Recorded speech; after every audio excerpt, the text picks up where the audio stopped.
Jenny talked and laughed at the store inside, but never seemed to want to go further. She was happy except for the store.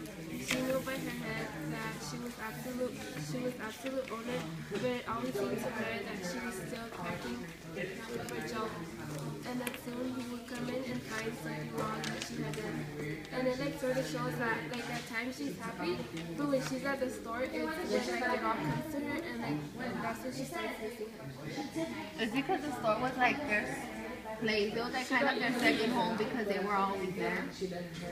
And in page 93, the last sentence was says, let them say what they want to, for it to my thinking morning ought to last no longer than day. So she's saying that, you know, how like she had her time where she was sad, but I think she's thinking that it's finally time for her to move on and to forget what she had with Joe, because now he's dead and she has to keep on going because life goes on. I agree with you. I was gonna use like the same section, but I found one that says, "Ain't no." She's talking to Phoebe. She's like, "Ain't that a worries over Joe's death, Phoebe? I just love this freedom." So I guess throughout time, at first like when his death, she was sad and everything, but throughout time she realized like, oh yeah, I have all this freedom. I should just get over Joe's death and move on with life like already. And then do you guys realize that on page 89 when she's like, before she slept that night, she burnt up every one of her head rags and went about the house next morning with her hair in one thick braid swinging well below her waist. That was the only thing people saw in her. So that she, and outside of her house or whatever, she would feel like she like put her hair down, so that's the only thing that people saw, but they didn't really see that she was hurt inside, like, you know, that she was mourning her husband's death.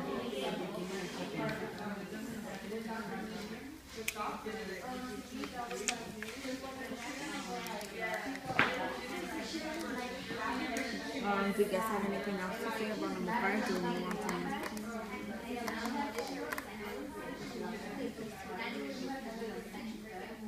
Are you able to like talk about like symbolism? You guys think can she talk about symbolism? I have a question about I was like so looking forward to seeing this. On page 90, like in the first section, where it says, so they covered each one other with mud, and the lonesomeness and the sparks make them hunt for one another. But the mud is deaf and dumb, like all the other stumbling mud balls Jamie had tried to show her shine. And I guess that I made an inference that the mud was the man she dated. And because she says that the mud is deaf and dumb, so like when she was arguing with Jody, she was telling him that he wouldn't listen to her and like he wouldn't appreciate like the things he do for her. And then where she says like all the other tumbling mud balls Janie had tried to show her shine, and like the past men that she dated didn't appreciate her the same as Jody did. I don't know if I'm right. So Jasmine, what would you say the symbol? You said it was a symbol you were analyzing. What would the symbol be in that passage on page 9? She's personifying mud as a good, and then I just made a connection. Okay, great. So you weren't analyzing the symbol, you were analyzing the personification of the mud.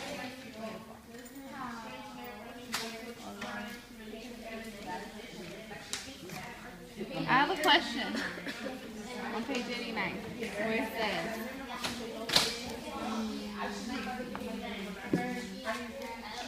but Nanny belonged to her that other, oh, it's towards